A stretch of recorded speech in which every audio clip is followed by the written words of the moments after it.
Bueno, el proceso es bastante complejo y reúne a varias áreas forenses, no solamente la genética. El esquema de trabajo, como lo preguntas, desde que se recupera un cuerpo, digamos que ahí puede comenzar el proceso. Hay muchos antecedentes para llegar a ese punto, pero digamos que una vez que tengamos un cuerpo exhumado, en el contexto de, por ejemplo, una desaparición forzada, los objetivos de verdad son varios, pero principalmente hay dos que involucran a los forenses. Uno es identificar el cuerpo, ponerle un nombre a esos restos óseos. Y segundo es aportar a la verdad de lo que pasó, es decir, cuál fue la causa de la muerte. Con esos dos objetivos, ese cuerpo puede llegar a los laboratorios forenses y ahí empieza nuestro trabajo. Inicialmente, como lo vas a ver en la explicación que den específicamente los patólogos y los antropólogos, ellos reciben el cuerpo y hacen un diagnóstico inicial del escenario que enfrentan, que puede ser un escenario simple o un escenario muy complejo, como la mayoría de los cuerpos y de los casos de desaparición que vemos en nuestro país. Entonces, si es un cuerpo individualizado, es decir, puede que esté completo el esqueleto, pero que se trate de una sola persona, la situación es mucho más sencilla a que si lo que tenemos es, por ejemplo, una fosa común, donde hay múltiples cuerpos, que puede ser todavía más difícil de abordar, o el escenario puede ser todavía más complejo si además están fragmentados, si además están mezclados y si además están alterados por diferentes situaciones ambientales, puede que estén quemados, incinerados. Entonces, todas estas variables van sumando complejidad, van sumando dificultad, y el abordaje se plantea de acuerdo a esos escenarios: simple, medianamente complejo o altamente complejo. La genética, como te decía, es una parte del proceso. Nosotros somos parte del equipo. Actualmente en el mundo no se concibe otro abordaje diferente para cumplir esos dos objetivos iniciales que decíamos: ponerle un nombre, identificar las causas de la muerte. No se concibe un abordaje diferente al multidisciplinario, o mejor, interdisciplinario. Entonces eso ha cambiado, eso ha evolucionado. Antiguamente trabajábamos de forma separada o independiente y se conseguía información, pero la integración de todas esas fuentes de información es lo que define el tipo de trabajo actual. Entonces Colombia es uno de los países que ha incursionado en ese tipo de trabajo. Es una ironía grande porque a partir de la situación política nuestra, sociopolítica nuestra, a partir del conflicto, de la complejidad del conflicto, las ciencias forenses se han desarrollado mucho. Colombia es uno de los países que, reconocido por el desarrollo en el trabajo. Tenemos no solamente mucho trabajo, sino un desarrollo científico en cuanto a protocolos de manejo también, que es, emulado por muchos otros países. Y tenemos casuísticas comunes con otros escenarios del mismo hemisferio o de otras partes del mundo: Argentina, Chile, Guatemala, que tuvieron un proceso similar, el conflicto de los Balcanes, por ejemplo, con la diferencia que en nuestro país estamos empezando un posconflicto, pero en medio de un conflicto. Y esa es una visión que a mí me parece importante, en la cual los forenses somos testigos de eso, ¿no? Tenemos que trabajar en medio de un conflicto. Y quisiéramos que la situación cambie para hacer un trabajo cada vez más tranquilo.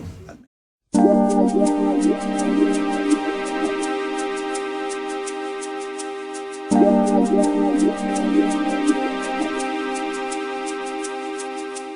he sido forense en Argentina, en casos de desaparición en Argentina, en Chile, y el trabajo forense es muy distinto porque ellos llegaron a un proceso de paz y a un acuerdo político en el que la identificación de desaparecidos es todo un compromiso y hay una voluntad política muy bien definida y sobre todo hay un recurso muy claro. Entonces, si hay que ir a exhumar un cuerpo, nadie tiene temores, por ejemplo, porque en medio de la exhumación haya un combate.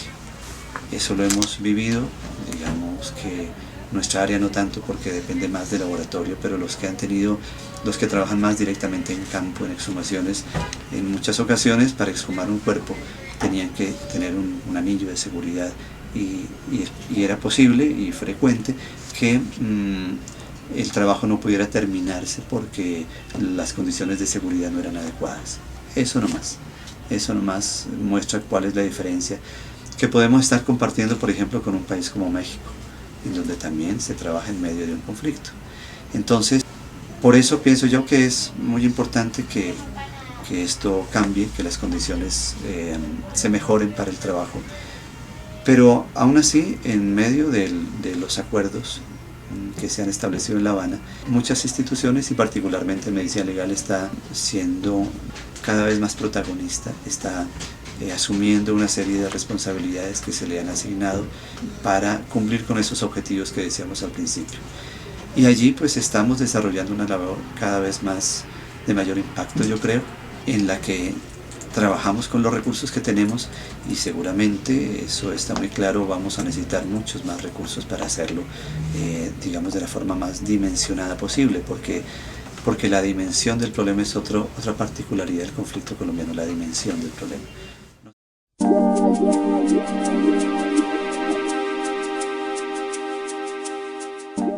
No sabemos exactamente cuántos desaparecidos son. Ustedes, como toda la opinión sabe, tenemos diferentes fuentes de información en cuanto al número de desaparecidos y tenemos diferentes conteos y sabemos que pueden ser 25.000, 40.000, 70.000, 80.000, más de 100.000, y eso supera cualquier expectativa en cualquier otro país o cualquier historia de otro país. Argentina, Chile por ejemplo trabajó 3.800 desaparecidos, Argentina 22.000, los Balcanes 22.000, y aquí pueden ser muchos más. Entonces hay que prepararse para eso y sabemos que va a ser un trabajo de muchos años adelante. No es nada nuevo, Chile lleva 40 años identificando a sus desaparecidos y no ha completado todo ese número de personas. Así que el trabajo que estamos planteando seguramente va a ser para muchos años adelante. Entonces, yo puedo hablarle de lo que estamos haciendo ahora, de los, digamos, el tipo de trabajo, de protocolo que hacemos ahora, que está dando resultados, pienso, muy útiles, en el contexto de un trabajo interdisciplinario.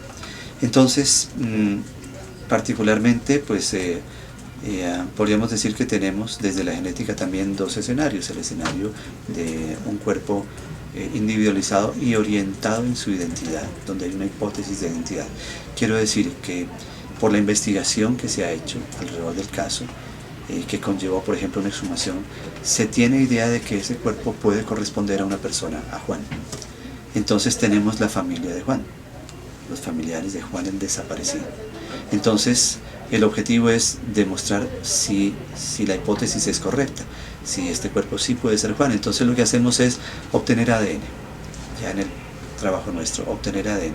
A partir de los familiares, pues es solamente conseguir unas gotas de sangre que se le toman de una punción del dedo en una tarjeta, y a partir de ahí se puede obtener el perfil genético y ya vamos a hablar de qué es eso.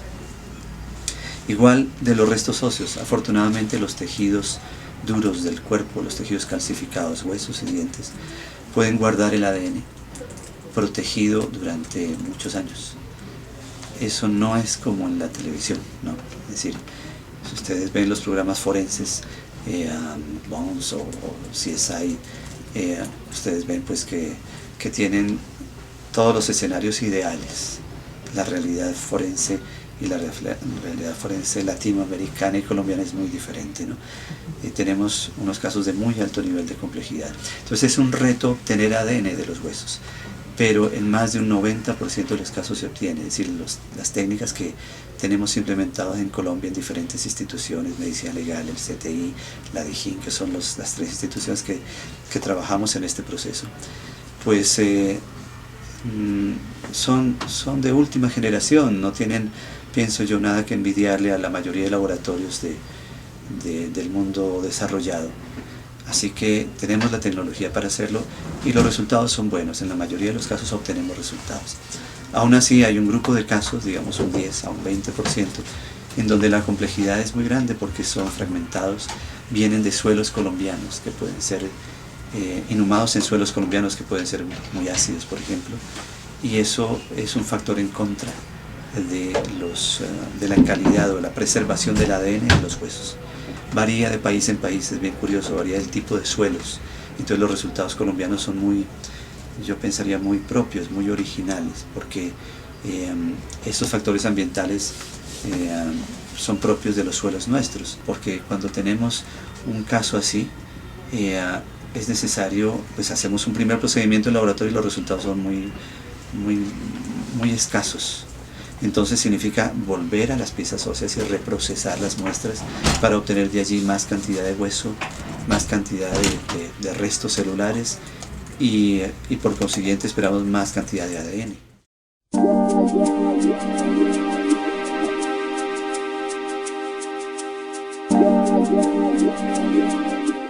Pues depende de esas circunstancias ambientales, depende del tipo de factores que han afectado los huesos. Por ejemplo, hablemos de los extremos. Hemos tenido casos de restos óseos frescos. Frescos me refiero al último año de encontrados, digamos, llevan un año o menos, en situaciones donde no ha habido mucha degradación. No fueron, por ejemplo, inhumados en suelo directamente, sino están en un cajón, por ejemplo, en un cementerio. Casos como estos, o de un desastre reciente, cuando teníamos, que hace ya un tiempo afortunadamente no tenemos hechos de combate, víctimas de combates. Cuando tenemos que identificar, y qué bueno estar hablando de esto como si ya hubiera pasado en la historia, teníamos, por ejemplo, un cuerpo de hace 8 días, de un combate entre la guerrilla y el ejército, y podíamos tomar un fragmento de hueso y obtener de allí un perfil de ADN en 2 días, en 3 días, porque no tenía factores que lo degraden, muchos factores ambientales, digo. Y en una semana podíamos tener, si tuviéramos con quién cotejar, una familia, por ejemplo, con quien cotejar, podíamos tener un resultado en una semana. Hace 20 años que comenzamos a trabajar en esto, ese mismo caso nos hubiera tomado un mes, mes y medio de trabajo. Ahora en una semana podemos hacerlo. El otro extremo, podríamos pensar, por ejemplo, en estudios más de investigación arqueológica que se hacen sobre restos antiguos. Han oído ustedes también en la televisión, por ejemplo, y esto sí, me refiero al programa más científico que a la serie televisiva. Por ejemplo, donde se habla de estudio de momias egipcias de 4000 años, que todavía tienen ADN. Entonces ahí están los dos extremos, ¿no? Ahora sí, dentro del problema del conflicto colombiano, nosotros hablamos y hemos trabajado restos de muchos años. Podríamos tener en teoría víctimas de hace más de 50 años, la mayoría de los últimos 20 años seguramente.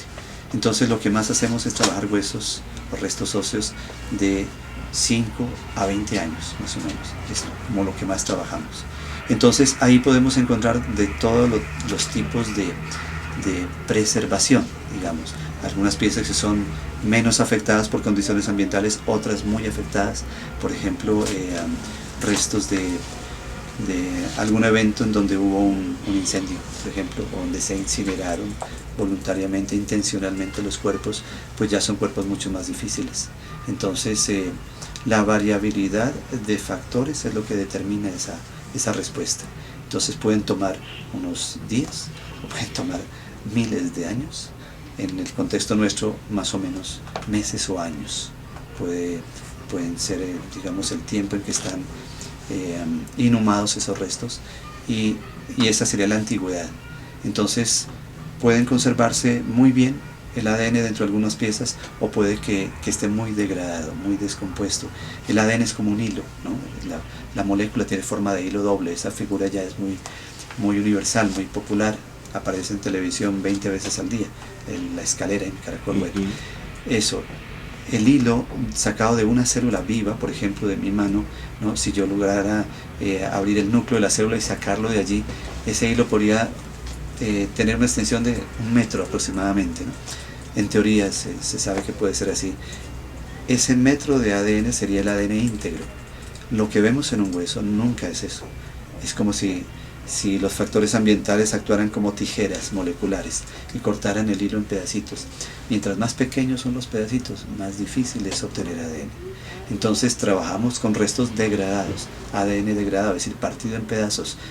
Pero obtenemos información si los pedazos no son muy pequeños. A veces hay fragmentos quemados en donde es muy difícil obtener un fragmento grande de ADN. Y el resultado puede ser perfectamente negativo, y lo informamos así. Después de repetidos intentos no hemos podido obtener ADN porque está altamente degradado. Afortunadamente eso pasa en menos del 5% de los casos.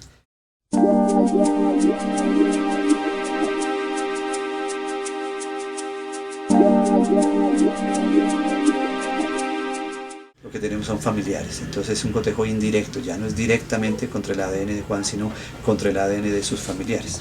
Entonces lo que vemos es que el ADN de los familiares y de los restos óseos comparten información como lo haría un papá con un hijo o una mamá con un hijo. Entonces en últimas esto es para que nos entendamos mejor cuando hablo de perfil genético. La tecnología nos permite obtener sencillamente, o en últimas, una lista de parejas de números. Un perfil genético de cualquiera de nosotros es eso, una lista de parejas de números. Pues detrás de eso hay todo un proceso de laboratorio, claro, pero supongamos eso, parejas. ¿Por qué? Porque cada miembro de la pareja es un número heredado de un progenitor, o de papá o de mamá. Se llaman alelos, en realidad, alelo paterno, alelo materno. Y los describimos como números, entonces los restos óseos pueden ser 7, 8. Y la pregunta es si pueden ser hijos de este señor. Si él es el papá, debe compartir alguno de esos dos números, o el 7 y el 8. Él, por su parte, el señor papá del desaparecido, tiene su propio perfil genético. Puede tener una pareja de números cualquiera, 8 o 10. Entonces, lo importante es que compartan un número, 8, 10, 7, 8, comparten el 8.